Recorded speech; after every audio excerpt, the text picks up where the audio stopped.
Assalamualaikum warahmatullahi wabarakatuh. Aku akan mengajari kalian tentang IPA, yaitu rantai makanan. Ini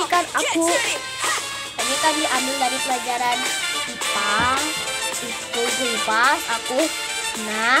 Karena nggak ada di buku tema 5-nya. Aku ingatkan sekali lagi buat kalian, jangan lupa like, comment, subscribe. Mari kita mulai. Bismillahirrahmanirrahim. 1. Rantai makanan. Dalam suatu ekosistem terdapat hubungan yang terbentuk karena peristiwa makan dan dimakan, dikenal dengan istilah rantai makanan. Rantai makanan adalah peristiwa makan dan dimakan di antara makhluk hidup dengan urutan tertentu. Perhatikanlah contoh rantai makanan pada gambar 5.2. Rumput dimakan rusa, kemudian rusa dimakan oleh singa.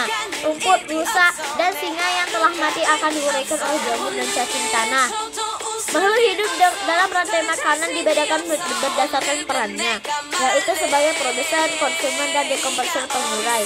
Pada rantai makanan tersebut, yang berperan sebagai produsen adalah rumput, yang berperan sebagai konsumen adalah rusa dan singa, serta yang berperan sebagai pengurai adalah jamur dan cacing tanah. Suatu rantai makanan terdiri atas beberapa tingkat. Tingkat pertama berupa produsen, yaitu makhluk hidup yang mampu menghasilkan zat makanan sendiri. Misalnya tumbuhan hijau. Makhluk hidup yang menduduki tingkat kedua disebut konsumen primer. Konsumen satu biasanya berupa herbivora. Makhluk hidup yang menduduki tingkat ketiga disebut konsumen sekunder. Konsumen dua itu karnivora, dan seterusnya. Makhluk hidup yang menduduki tingkat tertinggi disebut konsumen puncak. Produsen dan konsumen yang mati akan dirombak oleh pengurai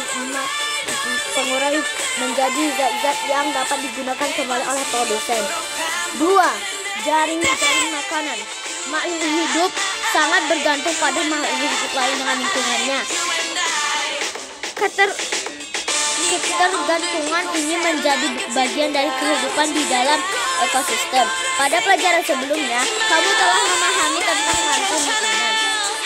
Pada rantai makanan dijelaskan tentang peristiwa makan dan dimakan antara makhluk hidup dan urutan tertentu.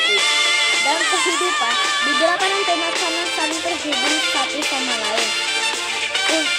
Urutan peristiwa makan dan dimakan pada rantai makanan menjadi lebih kompleks. Beberapa rantai makanan tersebut saling terhubung membentuk jaring-jaring makanan.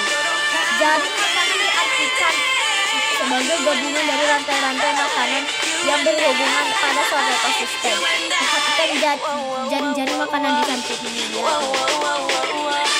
Pada jaring-jaring makanan di samping, makhluk hidup pada tingkat pertama, produsen, adalah tanaman padi. Makhluk hidup yang menduduki tingkat kedua, konsumen satu, adalah tikus, burung pipit, dan belalang. Makhluk hidup yang menduduki tingkat ketiga, konsumen dua, adalah ular, elang, dan katak. Makhluk hidup yang menduduki tingkat keempat adalah ular dan elang. Makhluk hidup yang menduduki tingkat kelima atau konsumen puncak adalah elang. Sekian dulu dari aku. Assalamualaikum warahmatullahi wabarakatuh.